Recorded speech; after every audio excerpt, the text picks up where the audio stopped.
नमस्कार साथियों, आप सभी का स्वागत है हमारे YouTube channel PG science classes में।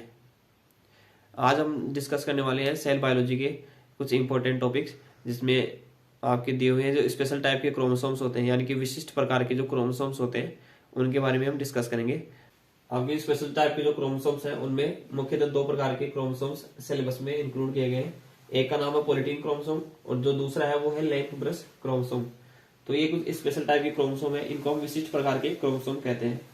तो ये विशिष्ट प्रकार के क्रोमोसोम जो होते हैं ये हमारे जो हमारी कोशिकाओं में पाए जाने वाले जो नॉर्मल जो क्रोमोसोम्स होते हैं या जो सामान्य प्रकार के जो क्रोमोसोम्स होते हैं उनसे इनका आकार और आकृति इनकी अलग होती है, इसलिए हम इनको विशेष या फिर स्पेसिफिक क्रोमोसोम इन्हें कहते हैं। जो पहला स्पेशल टाइप का क्रोमोसोम है या विशेष प्रकार का क्रोमोसोम है वो है पॉलीटीन क्रोमोसोम। तो जो पॉलीटीन क्रोमोसोम्स होते हैं ये बहुत आकार में बड़े और ये बहुसूत्रीय होते हैं। बहुसूत्रीय का मीनिंग यहाँ से मल्टी स्ट्रैंड। इनके अंदर जो होते हैं एक ही क्रोमोसोम्स के अंदर डीएनए के कई स्ट्रैंड पाए जाते हैं, जिसमें हजारों डीएनए स्ट्रैंड या जो रज्जु होती है डीएनए की वो इनके अंदर पाए जाते हैं, इसलिए इनको हम पॉलीटीन क्रोमोसोम भी कहते हैं। पॉलीटीन क्रोमोसोम्स होते हैं ये जो डिप्टेरोन जो मक्खियां होती है उनके अंदर पाए जाते हैं। साथ ही ये जो कीट होते हैं, जो इंसेक्ट्स होते हैं, उनकी जो लार ग्रंथियां या जो सलाइवरी ग्लैंड्स होती है उनके अंदर ये पाए जाते हैं। और साथ ही ये जो मेल पिजियंस जो नलिकाएं होती है, जो मेल पिजियन की जो ट्यूब्यूल्स होती है उनके अंदर भी ये पाए जाते हैं। जो ड्रोसोफिला मेलानोगास्टर है उसके अंदर जो पॉलीटीन क्रोमोसोम्स होते हैं ये जो उनकी जो कायिक गुणसूत्र होते हैं, यानी कि जो सोमेटिक जो क्रोमोसोम्स होते हैं, जो हमारी कोशिकाओं में पाए जाने वाले जो नॉर्मल जो क्रोमोसोम्स होते हैं, यानी जो सोमेटिक क्रोमोसोम या जो कायिक गुणसूत्र होते हैं उससे लगभग 1000 गुना बड़े होते हैं। तो जो ड्रोसोफिला मेलानोगास्टर है, हमने बात की, जो पॉलीटीन क्रोमोसोम्स होते हैं ये मल्टी स्ट्रैंड्स होते हैं जिसके अंदर हजारों डीएनए का स्ट्रैंड पाए जाते हैं। तो ये जो ड्रोसोफिला मेलानोगास्टर होता है इसके अंदर लगभग 1024 के आसपास या 1024 डीएनए स्ट्रैंड इसमें देखे गए हैं पॉलीटीन क्रोमोसोम्स में, यानी कि एक ही क्रोमोसोम्स के अंदर 1024 डीएनए के स्ट्रैंड देखे गए हैं ड्रोसोफिला मेलानोगास्टर में। सर्वप्रथम जो 1881 थे उसमें जो बल्बियानी नाम के जो वैज्ञानिक थे, बल्बियानी, उन्होंने पॉलीटीन जो क्रोमोसोम्स थे उसकी डिस्कवरी की थी, यानी कि खोज की थी पॉलीटीन क्रोमोसोम्स की। तथा जो पॉलीटीन जो क्रोमोसोम्स है ये जो नाम है वो पीसी कॉलर, एक दूसरे साइंटिस्ट है, उन्होंने पीसी कॉलर ने इनका नाम पॉलीटीन क्रोमोसोम दिया था। बल्बियानी जो साइंटिस्ट थे उन्होंने बताया कि जो क्रोमोसोम्स होते हैं इनमें ये मल्टी स्ट्रैंड होते हैं, यानी कि ये बहुशाखित होते हैं, यानी कि इनमें डीएनए के हजारों जो होते हैं वो रज्जु पाए जाते हैं। तो इनको जायंट क्रोमोसोम यानी कि महागुणसूत्र भी कहा जाता है। फिर बाद में पीसी जो कॉलर थे इन्होंने इनको पॉलीटीन क्रोमोसोम्स का नाम दिया। तो पॉलीटीन जो क्रोमोसोम्स होते हैं इनका जब निर्माण होता है वो कोशिकाओं के अंदर जब कोशिका विभाजन के बिना ही डीएनए का रेप्लिकेशन यानी कि डीएनए की प्रतिकृतिकरण होती रहती है। डीएनए जो होता है एक डीएनए से 2 डीएनए बनते जाते हैं, यानी कि डीएनए रेप्लिकेट या रेप्लिकेशन या डीएनए की प्रतिकृतिकरण होती रहती है। लेकिन ये जो सेल्स होती है इनका डिवीजन यानी कि विभाजन इनका नहीं होता है। यानी कि जब हम देखते हैं आमतौर पर जो कोशिकाओं में जब डीएनए का रेप्लिकेशन होता है तो उसके तुरंत बाद कोशिका विभाजित होकर के 2 डॉटर कोशिकाओं में बढ़ जाती है। लेकिन इन पॉलीटीन क्रोमोसोम्स में क्या होता है, डीएनए बार बार रेप्लिकेट करता जाता है और ये जो कोशिकाएं होती है ये विभाजन नहीं कर पाती है। इसकी वजह से तो क्या होता है, ये डीएनए के काफी सारे स्ट्रैंड जो होते हैं एक जगह इकट्ठे हो जाते हैं कोशिका के अंदर, जिससे कि जो महागुणसूत्र या जो जायंट क्रोमोसोम्स होते हैं, जो पॉलीटीन क्रोमोसोम्स होते हैं, इनका निर्माण कोशिकाओं में होता है। जब बहुत सारे जो पॉलीटीन क्रोमोसोम या जो डीएनए के स्ट्रैंड इसमें बन जाते हैं तो उसमें क्या होते हैं, ये जो क्रोमोसोम्स होते हैं इनके जो सेंट्रोमियर होते हैं, सेंट्रोमियर हमने बात की, जो क्रोमोसोम्स का जो मिडिल का पार्ट होता है जहां पर 2 जो क्रोमेटिड्स होते हैं या जो 2 अर्धगुणसूत्र होते हैं वो आपस में आकर के इस काइनेटोकोर प्रोटीन से अटैच होते हैं, उसको हम सेंट्रोमियर कहते हैं। तो ये जो सेंट्रोमियर होते हैं आपस में इनके फ्यूज हो जाते हैं, यानी कि संगलित हो जाते हैं। इस प्रकार जो बनी संरचना जो होती है उसको हम क्रोमोसेंटर कहते हैं, यानी कि काफी सारे डीएनए के स्ट्रैंड जो होते हैं एक ही जगह आकर के, यानी कि जो सेंट्रोमियर होते हैं, जैसे एक क्रोमोसोम का सेंट्रोमियर यहाँ पे, दूसरे क्रोमोसोम के यहाँ पे सेंटर, तो ये सभी जो सेंट्रोमियर्स होते हैं ये आपस में आकर के फ्यूज हो जाते हैं, जिससे एक बड़ा सेंटर या जो बड़ी संरचना बनती है उस संरचना को हम क्रोमोसेंटर कहते हैं। अब हम पॉलीटीन जो क्रोमोसोम्स होते हैं उनकी स्ट्रक्चर के बारे में देखते हैं कि जो पॉलीटीन क्रोमोसोम्स होते हैं कैसे दिखाई देते हैं। तो यहाँ पे आप दिखाई दे रहा है कि जो एक क्रोमोसेंटर है उससे कई जो डीएनए के स्ट्रैंड्स होते हैं वो आपस में जुड़े हुए हैं। तो पॉलीटीन क्रोमोसोम में हमने बात की थी कि इसमें हजारों जो स्ट्रैंड्स होते हैं यानी कि मल्टी स्ट्रैंड क्रोमोसोम्स होते हैं। तो इसके अंदर हजारों प्रकार के जो स्ट्रैंड्स होते हैं ये आपस में इससे फ्यूज होकर के इनके जो सेंट्रोमियर होते हैं वो फ्यूज होकर के एक संरचना का निर्माण करते हैं जिसे हमने क्रोमोसेंटर कहते हैं। साथ ही इसमें क्या होते हैं, डीएनए की काफी सारे रज्जु जो होते हैं यानी कि जो डबल स्ट्रैंड जो रज्जु होते हैं डीएनए के, वो वहां पे सभी एक जगह फ्यूज होकर के एक जायंट क्रोमोसोम्स होते हैं उसका निर्माण करते हैं जिसको हमने पॉलीटीन क्रोमोसोम्स कहते हैं। साथ ही जो पॉलीटीन क्रोमोसोम्स होते हैं इनके अंदर क्या होते हैं, यहाँ पे आपको बैंड्स और इंटरबैंड के रीजन दिखाई दे रहे होते हैं, जहाँ पे जो डार्क कलर का जो किया हुआ है जो स्टैन करने पर ये बहुत ही अच्छे प्रकार से दिखाई देते हैं, इनको हमने बैंड रीजन बोला है। जबकि इन दो बैंड्स के बीच में जो रीजन पाया जाता है उसको इंटरबैंड कहा जाता है। तो यहाँ पर हम देखें इस डायग्राम को थोड़ा सा इलाज करके, तो यहाँ पे जो बैंड रीजन होते हैं वो कुछ इस प्रकार से दिखाई देते हैं। साथ ही जो इंटरबैंड के रीजन होते हैं ये थोड़े हल्के अभिरंजित होते हैं। यहाँ पे जो होते हैं वो बैंड रीजन जो होते हैं जो क्रोमोसोम्स के जो यूक्रोमेटिन पार्ट होता है उस टाइप के, हमने पिछले क्लास में बात की, जो क्रोमेटिन्स होते हैं वो दो प्रकार के होते हैं, एक यूक्रोमेटिन और दूसरा हेटेरोक्रोमेटिन। तो जो बैंड रीजन होते हैं ये यूक्रोमेटिन होते हैं और जो इंटरबैंड रीजन जो होते हैं इनके अंदर जो हेटेरोक्रोमेटिन टाइप के जो क्रोमेटिन्स होते हैं ये पाए जाते हैं। तो बैंड रीजन के जो क्रोमेटिन्स होते हैं उनके अंदर यहाँ पे जो होता है आरएनए का सिंथेसिस की प्रोसेस यहाँ पे ज्यादा होती है, यानी कि ट्रांसक्रिप्शनली एक्टिव होते हैं, जबकि जो इंटरबैंड रीजन वाले जो क्रोमोसोम्स होते हैं या क्रोमेटिन होता है ये ट्रांसक्रिप्शनली इनएक्टिव होता है। साथ ही डेवलपमेंट की कुछ स्टेज आती है, वहां पे क्या होता है जो बैंड्स और इंटरबैंड के रीजन होते हैं ये उनसे जो इसमें जो बैंड्स होते हैं और साथ ही इनके जो संबंधित जो इंटरबैंड होती है यानी कि पास वाले जो इंटरबैंड रीजन होते हैं ये फूल करके एक रिंग का निर्माण करते हैं जिसे हम बल्बियानी रिंग या फिर पप इसे कहा जाता है। तो ये जो बल्बियानी रिंग होती है इसका जो होता है आरएनए सिंथेसिस में इसका मुख्य रोल होता है, यानी कि इस बल्बियानी रिंग का जो आरएनए सिंथेसिस होता है वो यानी कि इसमें जो एक्टिव जीन्स होते हैं वो पाए जाते हैं जिनका यहाँ पे फिर आरएनए का सिंथेसिस होता है, यानी कि ट्रांसक्रिप्शन और फिर इसके बाद में ट्रांसलेशन से प्रोटीन का निर्माण किया जाता है। तो इस बनने वाली जो रिंग होती है इसको बल्बियानी रिंग या फिर पप कहा जाता है। इसको पॉलीटीन जो क्रोमोसोम्स होते हैं उनकी स्ट्रक्चर के अंदर जो बैंड और इंटरबैंड रीजन पाए जाते हैं, हमने भी बात की थी, जो उसके अंदर जो पॉलीटीन क्रोमोसोम्स वहां पर कुछ डीएनए के स्ट्रैंड जो होते हैं वो बहुत ही ज्यादा गहरे स्ट्रैंड हो रहे थे और कुछ हल्के स्ट्रैंड यानी कि हल्के अभिरंजित हो रहे थे, तो हम उनको बैंड और इंटरबैंड रीजन बोल रहे थे। तो ये इनके अंदर पॉलीटीन क्रोमोसोम्स के अंदर बैंड और इंटरबैंड रीजन पाए जाते हैं, जिनमें से जो बैंड रीजन होते हैं यानी कि जो गहरे अभिरंजित जो होने वाले जो क्रोमोसोम्स होते हैं उनका जो यूक्रोमेटिन पार्ट होते हैं, ये क्रोमोसोम्स के यूक्रोमेटिन पार्ट होते हैं, यानी कि ये ट्रांसक्रिप्शनली एक्टिव होते हैं।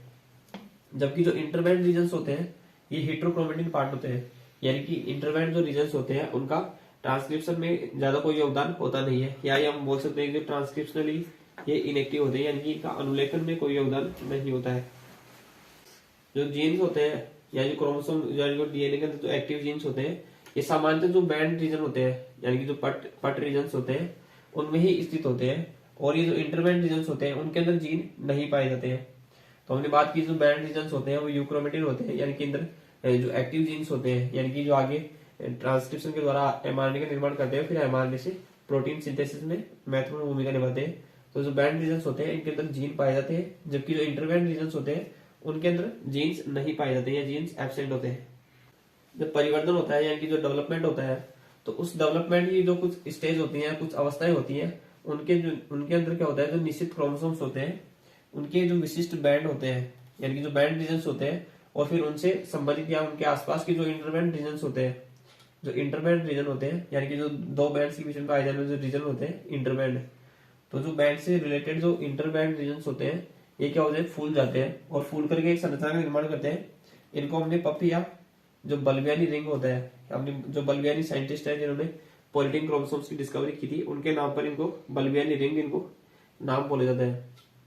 अभी हमने डायग्राम बनाया था उसमें दिखाया था कि जो पप होता है जो बल्बियानी रिंग होती है ये क्या होते हैं, इनके अंदर जो बैंड रीजन होते हैं और फिर उनके आसपास के साथ में जो इंटरबैंड रीजन होते हैं ये फूल करके एक बॉल का निर्माण करते हैं जिसे हम पप या फिर बल्बियानी रिंग कह रहे थे।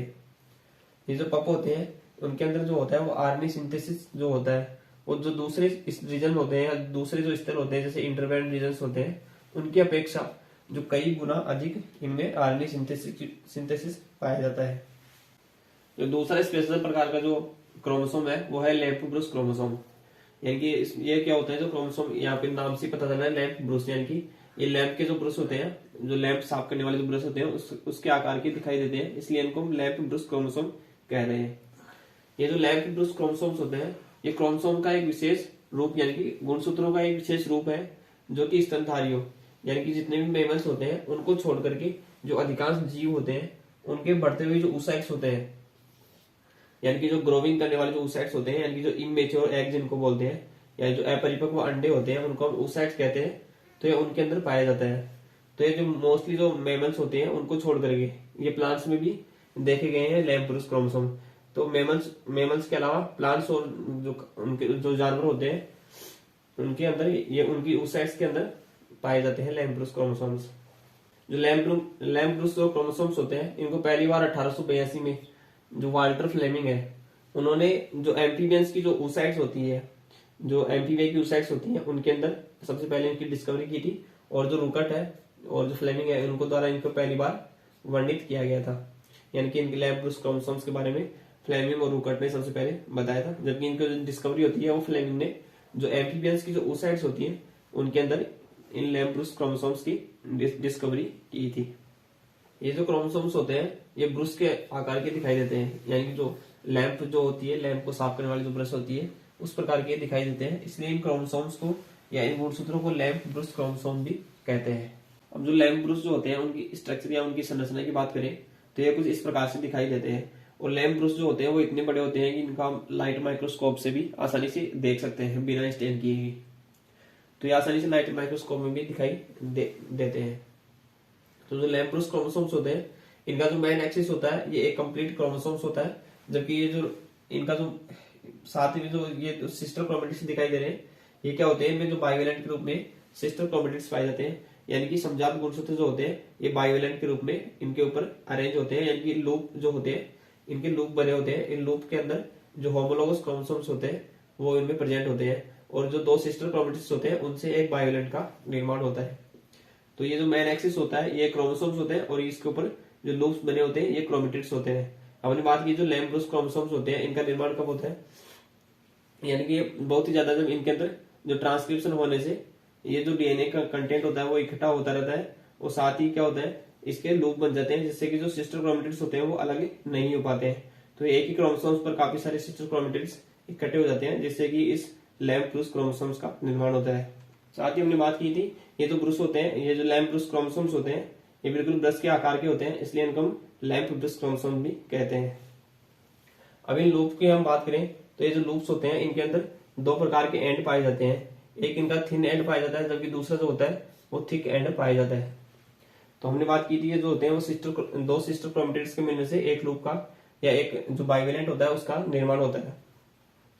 तो इसके अंदर एक थिन एंड और दूसरा थिक एंड पाया जाता है। जो थिन एंड होता है या ये ट्रांसक्रिप्शनली ज्यादा एक्टिव होते हैं, यानी कि यहाँ पे आरएनए सिंथेसिस की जो प्रोसेस होती है वो थिक एंड की तुलना में यहाँ पे ज्यादा होती है, यानी कि जो पतले सिरे होते हैं उनके अंदर आरएनए सिंथेसिस की जो प्रोसेस होती है वो मोटे सिरों की तुलना में ज्यादा होती है। और इन क्रोमोसोम्स के अंदर जो थिन एंड होते हैं इनके अंदर ये जो क्रोमेटिड्स वाला जो मेन एक्सिस का रीजन होता है ये क्या होता है, अनकोइल होता रहता है। इसके जो क्रोमेटिड्स होते हैं वो अनकोइन या फिर इसकी अकुंडलन इनका होता रहता है, जिससे क्या होता है कि आरएनए की सिंथेसिस यहाँ पे थिन एंड की तरफ होती रहती है, और फिर ये जो लूप होता है वो आगे बढ़ करके इस थिक एंड की तरफ आता है। तो थिक एंड पर क्या होता है, ये जो लूप वाला क्रोमोसोम्स या लूप वाला जो क्रोमेटिन का फाइबर है, जो क्रोमेटिन का रेशा है, ये इस जो क्रोमोसोम्स की जो मेन एक्सिस होती है इस मेन एक्सिस में ये चेंज हो जाता है, यानी कि बहुत ही ज्यादा कॉम्पैक्ट होकर के पैक होकर के जो थिक एंड का निर्माण कर लेता है। या तो इससे होता है कि जो थिन एंड होता है, जो क्रोमोसोम्स का एक लूप होता है वो थिन एंड से थिक एंड की तरफ मूवमेंट करता हुआ दिखाई देता है। और अगर हम इनकी बात करें जो थिन एंड और थिक एंड होता है तो हमें किसी एक बिंदु की बात करें कि यहाँ से जब थिन एंड का जो लूप का जो आगे चल जिसका मूवमेंट होता है, तो इस बिंदु से फिर ये जो थिन एंड से थिक एंड पर जाने में इसे करीबन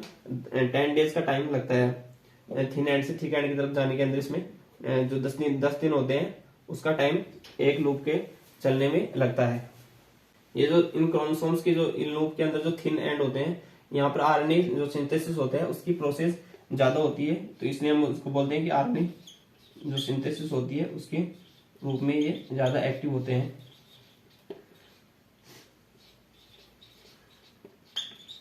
यानी कि यहाँ पर एक्टिवली जो आरएनए सिंथेसिस होता है वो थिन एंड पर किया जाता है, जबकि थिक एंड पर क्या होते हैं, ये जो थिन एंड का जो क्रोमेटिन का फाइबर होता है यहाँ पर आगे फिर से जो थिक एंड की तरफ चलने पर यह फिर से कोयल होकर के जो मैन एक्सिस होती है, जो क्रोमोसोम्स की मैन एक्सिस होती है, उसके अंदर ये कन्वर्ट होता रहता है।